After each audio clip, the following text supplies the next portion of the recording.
Hey everyone, welcome to Dark Island. This is the weekend show where we talk about documentaries. On this episode, we're talking about Our Planet, the Netflix documentary by some of the people who did Planet Earth, narrated by David Attenborough. We're actually talking about it because we just went to an Emmy event that was promoting it for the Emmys, and we got to see some of the people who made it talk about the documentary series as well.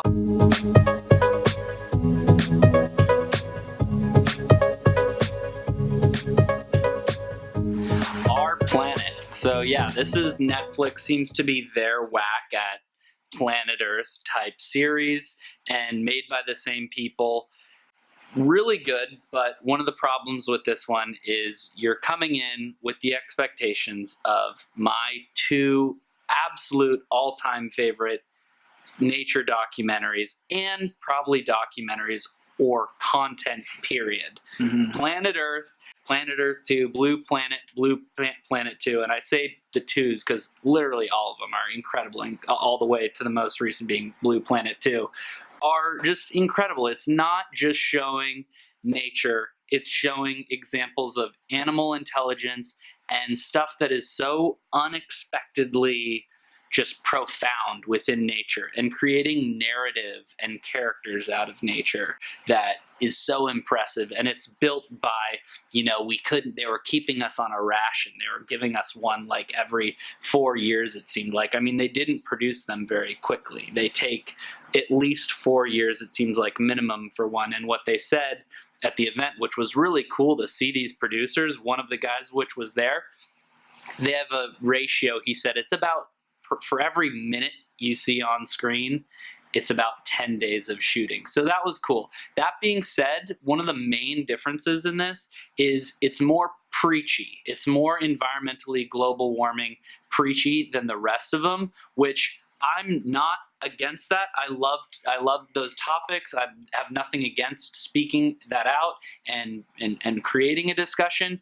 But for me, I do get enough of that, and I've seen a lot of other documentaries that tackle that issue. And for Planet Earth, what's so special about it is more of the celebration of and exposure to these amazing things in nature. And I felt like this installment, as compared to the others, was a little bit more on the preachiness and less on the amazing nature. The nature was more mundane in this, things like salmon, things like polar bears, things like the walrus one was amazing. I mean, but flamingos. There were a lot of animals that I've just seen in other nature documentaries before, and not as many wildly surprising things. We're a tough crowd.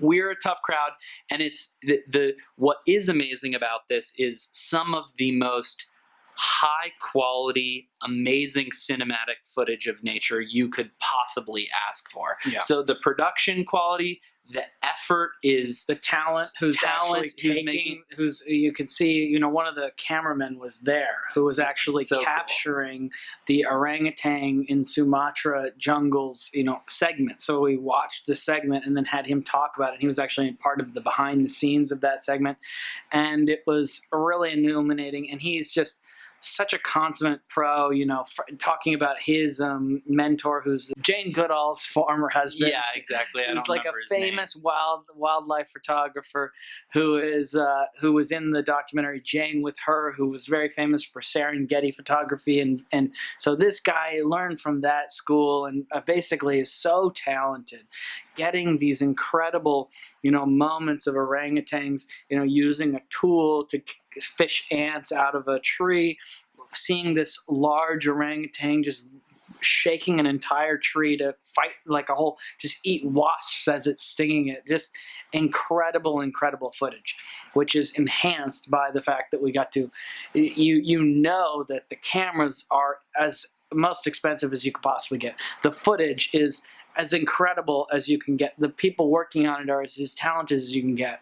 And then when you see the final product, it's got this narrative put into it. David Attenborough just brings it to life. And all of a sudden, the score, it's all of a sudden, it's not just great shots of the animals, but it's a full story. And it's got different levels of, it's the the chimps from researchers have names that they've given them, and you see a story of a mother teaching her son, and then you see the king, kind of the king of the jungle guy, come through and show how he, like, basically these, and this is what they are at their best. It's not just about these orangutan who have a habitat that's threatened. It's they express some behavior that they are the only orangutans in the world that use this tool, this stick, to get ants out of a tree. And there are other of this species around the world, but they haven't learned it, which is something that you, as we've talked about, it's something you associate with humans.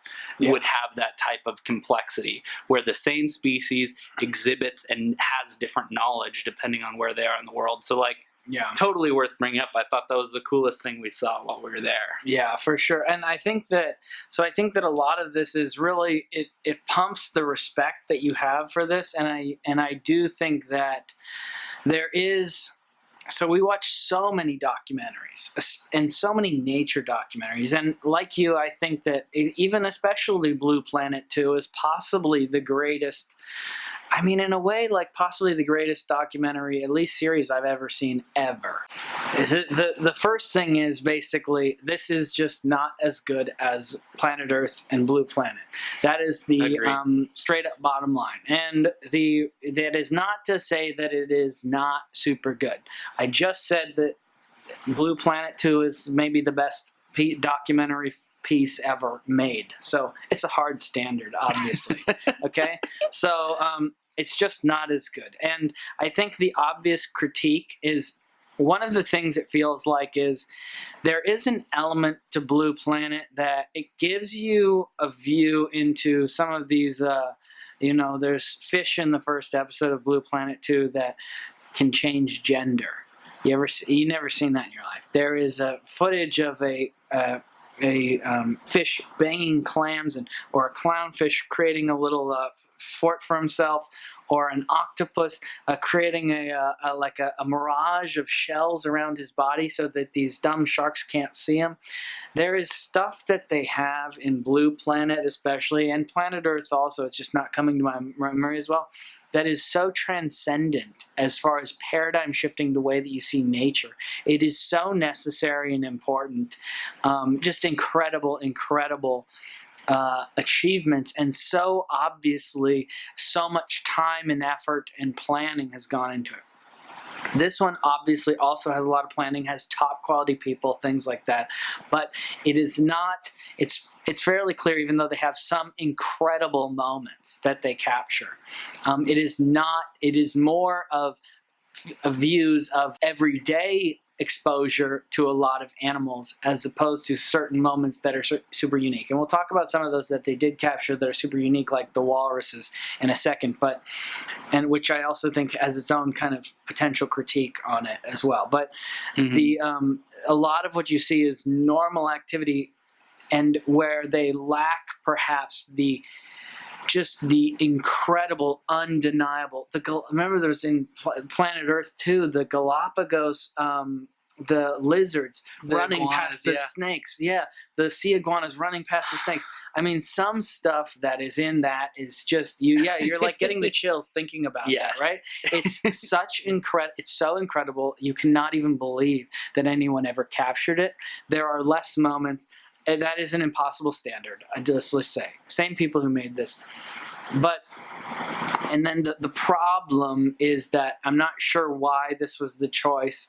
Obviously, climate change is very important, but the climate change message oftentimes feels like it comes in at the very end of a story to like close the bit, almost like to close the scene or to compensate for the lack of a specific moment that they've covered, or it's almost like they've painted the glue over it. And let's be real, okay, there's nothing wrong with having a nature documentary that is extremely and explicitly cause focused. You and I watch many of them. Blackfish, The Cove, the Cowspiracy, and any of the Chasing Coral. Chasing Ice. Coral, Chasing Ice. The guy who was there, who was moderating this panel, Jeff Orlovsky, I think is his name.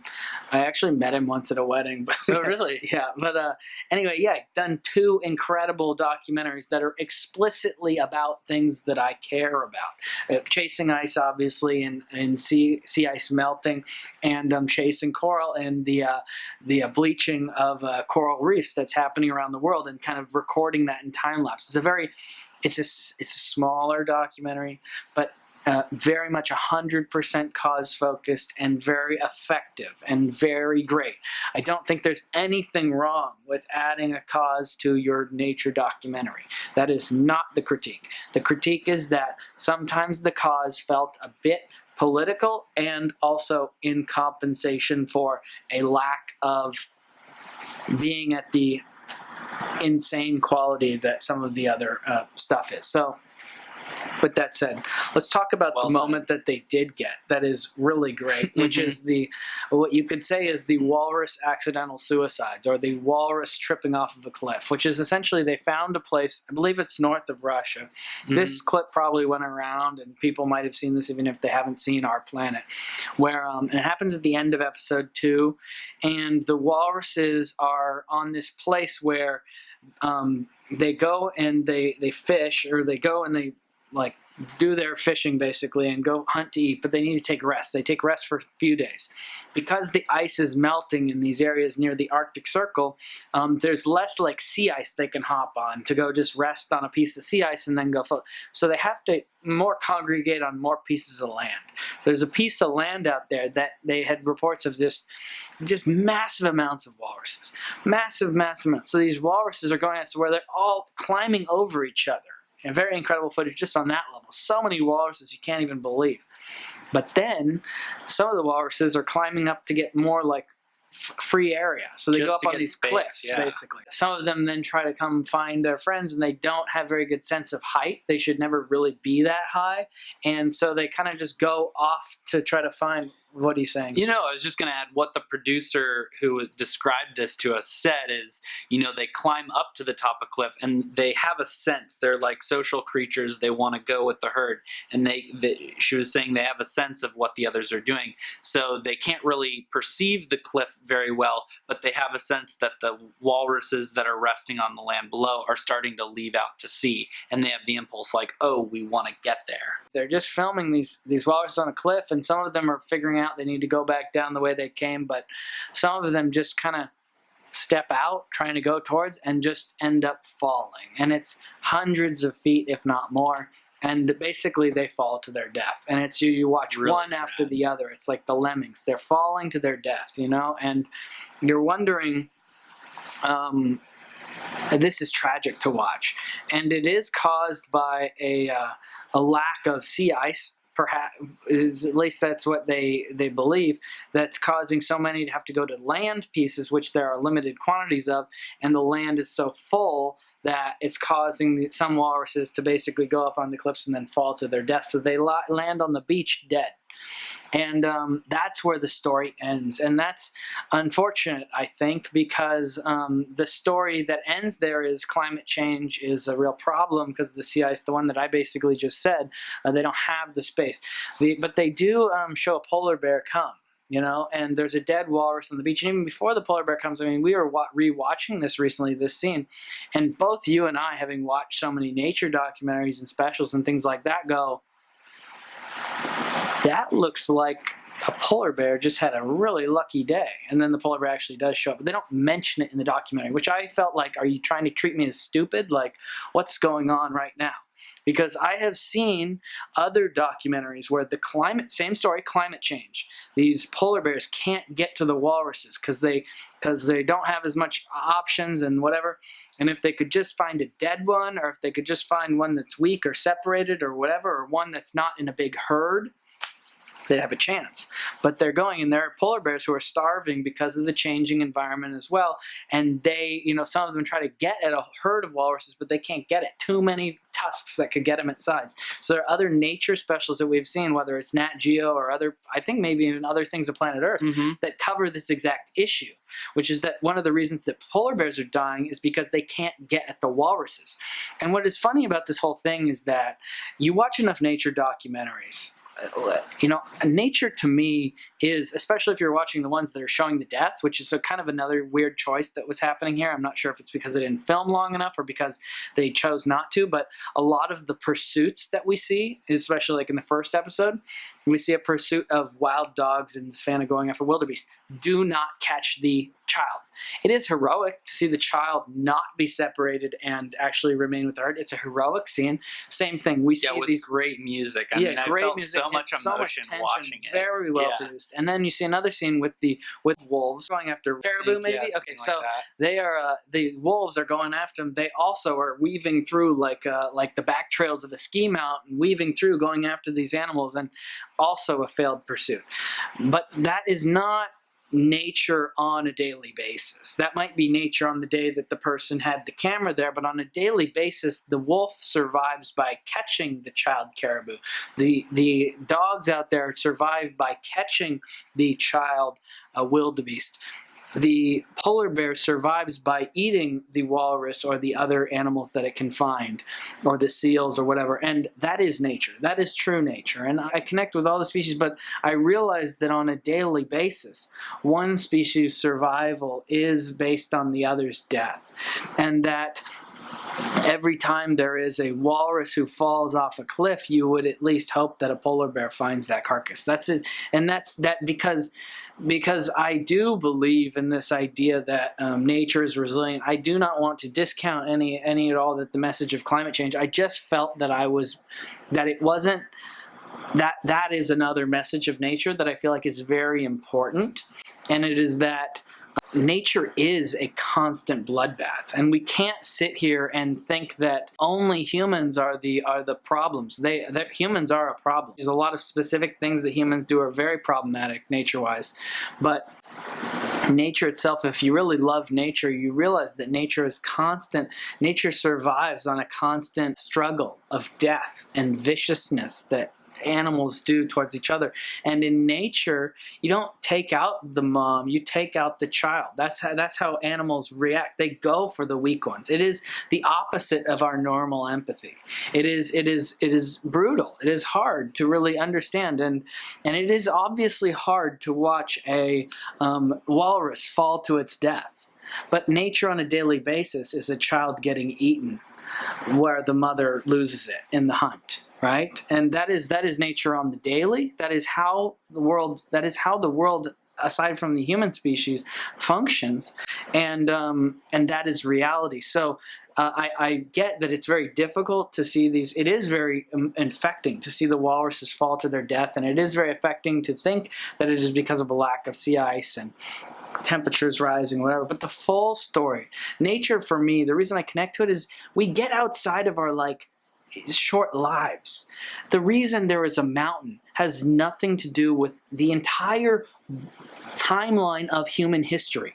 There's almost no mountains on Earth today that exist because of anything that happened at any time that a human even existed. They're all more than 130,000 years old that Homo sapiens even exist. Because of plate tectonics that go like this, or because of a volcano that goes like this. Even new islands like the Galapagos are 20 million years old. The animals, the reason they have all their uniqueness is because the timeline is so much larger. The ebbs and the flows of it is so much larger, and the interaction is so much larger. And that's one of the reasons I love nature, is because it takes you out of our little human timeline. It is so little. And I get that we are causing destruction to nature. I care so much about nature. But nature is so much bigger than us, and the story of the walrus and the polar bear is bigger than us too. And that's at least what that's one of the things that I would say about that is I was wondering why nature was reduced to a story about me. That's maybe a little bit of a critique of the whole program in a way of our planet, because it is our planet, but we're very recent residents to it. Even as a whole human species, it's much, much, much older than humans at all.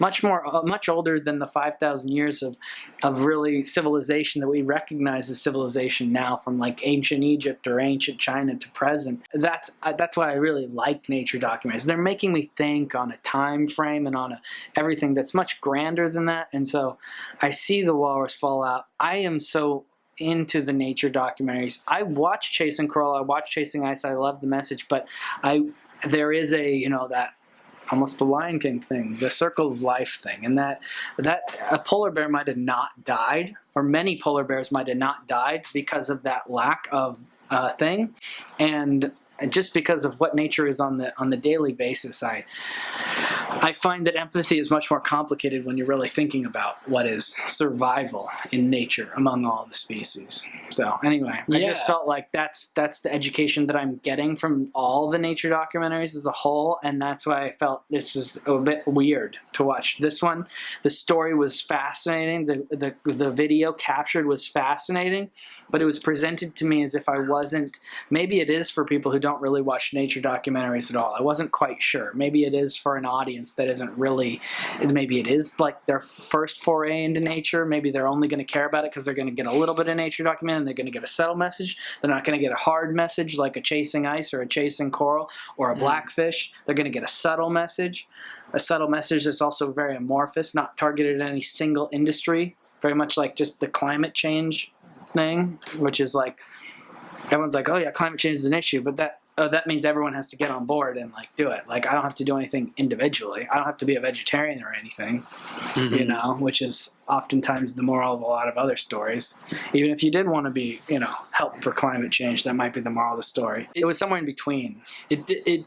I think the real thing that you and I am picking up from you, I'm missing, it's feeling like the climate change story is standing in and getting in the way of some of the nature story that you're talking about. And I want to understand more. Sure, it is tragic that we are accelerating climate change, that we are accelerating extinction of other species, but I am having these questions that feel unanswered. Like, surely for every loss or tragedy for one species, that it is what you're talking about, that you see, that harshness of nature. One species' tragedy is another's opportunity. And I would be interested, apolitically, not talking about whether we are, or not talking about the politics of climate change, but it's happening. Climate change is happening as established fact. It would be interesting to me to know who are the winners and losers. Even if you lose 10-to-1 species, are there going to be big winners of climate change for some species? One example, this is kind of more obscure, but in one of the previous seasons of Planet Earth, there's a cities episode, and it's animals, different species that actually are thriving in city environments, including these like monkeys that all fight each other, and then the alpha monkey gets to go in and is fed by all these people in India and has a food supply that like no monkey has had, would ever get in nature. Presumably, when that city was built, it destroyed a ton of habitat, and there are a bunch of species that maybe went extinct or whose populations were completely fucked over. But yet, now that we're there, we're not thinking about that anymore. We tell this really fascinating story about this species of monkey who has made a big city in India like its home and thrives in it.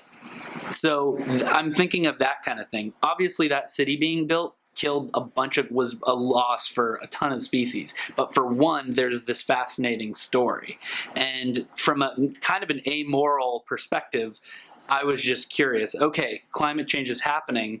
I'd want to know, is there a type of species who's going to survive? It's like, let's say 10 lose, or like, the cockroach will, if there's the nuclear apocalypse, planet Earth will just be about cockroaches. But like, I kind of find that story just as fascinating, and it's something I rely on planet Earth for more than the climate change thing, which again is something we already knew.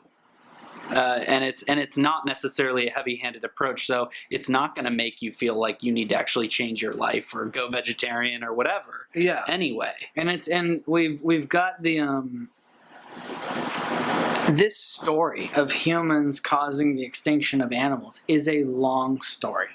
And it is possibly a story that has existed as of the first date that people came to the Americas, and this has nothing to do with the European settlers. This has to do with the first people who either boated or crossed a land bridge up from, Siberia over to Alaska and down, whatever route they took. But there were a lot of species in the Americas that did not exist very soon after people came here. And the only reason people could cross is because of climate change, because of an ice age, because there was more land revealed at that point in time.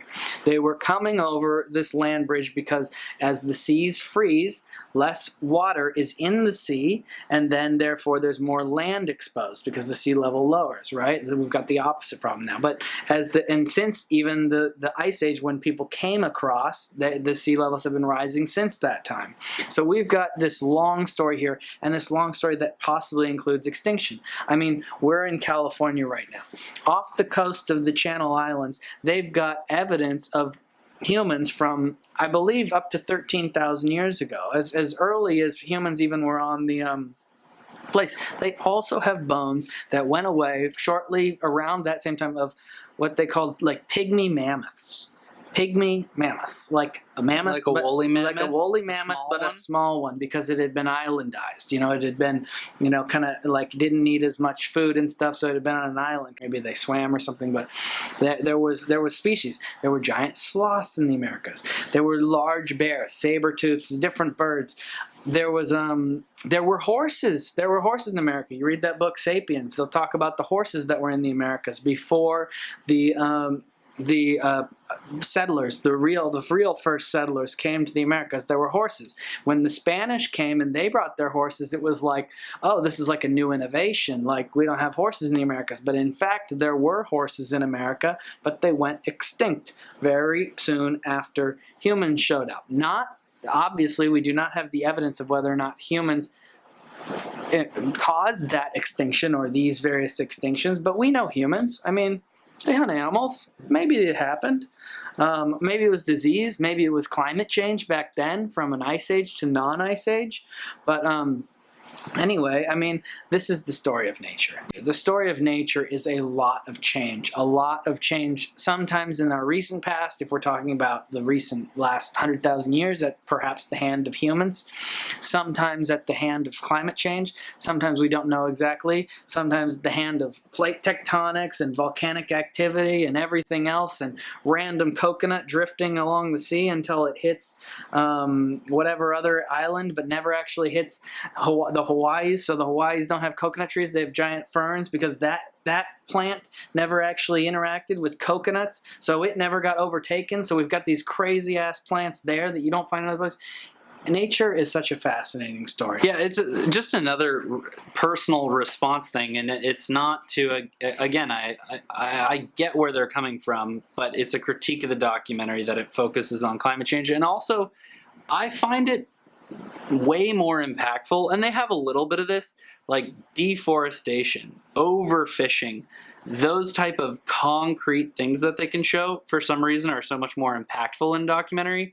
And whereas the climate change is more obscure, it's hard to wrap your head around it. And also, even if you want to do something about it, people usually aren't. That's why I've always liked the going plant-based recommendation, because it has a huge impact on your carbon footprint, and it actually calls you to make a sacrifice that's actionable. Whereas, or another practical recommendation that is very controversial could be, don't believe in pseudoscience that has to do with some animal's product being integral to your health, like a shark's fin or a rhino's tusk or a bird's nest. I don't care if that's part of a 1,000-year-old tradition. That's oftentimes a conflict with our love of nature, is these very human traditions. And And so I get it. It's very hard. I mean, we talk about farming, we talk about what people eat, but there are some things that people can do that are very individual based.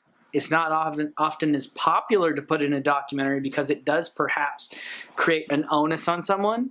But I love all those documentaries. I have no problem with being called out. I really actually love it to be educated on something that, especially if it's, a good thing that people could do more. I mean, I would love to be more. At this thing they talked about palm oil. I actually feel like I know too little about palm oil. So that's something that I think I'm going to try to investigate more based on the discussion that we had and the guy who was filming the orangutans. And he's saying basically, I'm filming orangutans. I'm in the jungles of Sumatra. We're here because of this incredibly unique behavior that we're seeing in animals. And I want to show the world this because maybe they'll care a little bit more about saving these jungles if they empathize a bit more with these orangutans. Maybe. I don't think everyone empathizes with primates, even though they're very close to humans. But because it's a dog-eat-dog world out there. It's nature. But anyway, it's very interesting. He was talking about, when I'm filming this, I'm hearing chainsaws. And I try to not be too affected by this, but everywhere I go and film in the jungle, I hear chainsaws for palm oil, and that's very tough, because you often when you love nature so much, you have to deal with constant tragedy. If you love bears or whatever the animal is, and you have to see them in captivity. You love elephants, and you see what's happening in still circuses around the world. You love dolphins, you love whales, and you see what still happens with them at the hands of humans. It is very tough. To love nature is to expose yourself to some very unpleasant things, and to also the knowledge that you cannot just undo it immediately. The thing about the dog-eat-dog world out there is I think that a lot of people don't realize that humans actually will not just stop what they're doing just because it hurts an animal. I think that there's two reasons that people get this wrong. One is that most people actually do believe that humans are just inherently superior to other species, which is people could say what they want of that. Anyone watching this right now might believe that also, just inherently superior. Base level, whether it's God who said it or whatever else, they just believe humans are inherently superior, worth much more consideration just on a straight up species genetic basis. The other is that humans actually do compete with animals all over the world. The United States today, we don't really compete with animals. We try to not get too many mosquito bites, but we don't get malaria from those mosquito bites. We try to get, not get rats in our garbage and little animals, but animals are not really competing with us in America. Most people's experiences. Other places, I've been to places where, you have little monkeys. The monkey might steal stuff from your cart, more like in, the Aladdin version of the movie. That's not fake. Monkeys steal shit. That's real, right? So if you're a little vendor and you got your cart, we got a food truck here, no one has to worry about a monkey coming up on the street and taking the shit from their food cart. That's not a fear that someone in Los Angeles with a food cart has to deal with. But in other places, you might have an actual cart and you might have monkeys and they might take your shit. And the thing that people don't realize is that a lot of people see the world as it's not that I can just care about animals and then all of a sudden the light bulb's going to go on. You have to, I actually was in Cambodia, right? At Siem Reap. Got to go see the ruins there. And there was a vendor, and the monkey tried to take his stuff. And I saw this guy throw a metal rod at a little monkey. Okay? Just threw a rod. If it had hit the monkey was dead. Okay? This man basically tried to murder that monkey. Okay, but I was I don't know. That monkey's trying to steal his shit. You appreciated you've never been in that situation. I have never been in that situation. I am you can't sit there and just be so not realizing, because we're all a part of nature. We're all a part of nature, and there's a bit of humans are part of that whole killing the other thing to make just get from one day to the next. Just like the wolf has to kill the caribou's child just to get from one day to the next. And that's what nature is. And humans are a part of nature. And solving all these issues is, I don't feel I think you do need to get people on board for some stuff, but it's not as easy as just saying, oh, nature's worth preserving, or like, oh, we're all causing this. Like, we need to vote out all people's coal jobs. Like, we need to there are certain things that people should do on an individual basis which are easier, which is like you can make one choice versus another. If people did make choices with their healthcare products, their entertainment that they watch, their eating choices, you can make a ton of positive impacts on nature on an individual basis from that. But all the people who, we still need plane travel. And that's huge carbon emitting. But we absolutely need plane travel. How are you going to get to another country and learn anything about the world if you don't have plane travel? So anyway, it's very conflicting, and it's a hard problem. And anyway. At the very least, it did seem, and going to the event too, it seems like they will succeed in the goal of having a conversation about it. Just not my favorite approach from this team, given what awesome stuff and what stories they tell. That's our favorite part. It's the characters and the story. Mm-hmm. And I just feel like the climate change story is not as interesting as what you're talking about, which is the story of nature. Yeah, unless you want to go full bore. Unless that's what you want it to be about, but then you got to show me more. That's a different thing. Then I want argument point 1, 2, 3. I love those stories. Those are some of my favorite stories. But I think like the Cove is one of the best examples of that. You see dolphins, you get the love of dolphins, and then you see the brutality and the reason that they're slaughtered, and then it explains, the aspect of those that are going to meat and the aspect of those that are going to the SeaWorld type places and how that's the economy of it.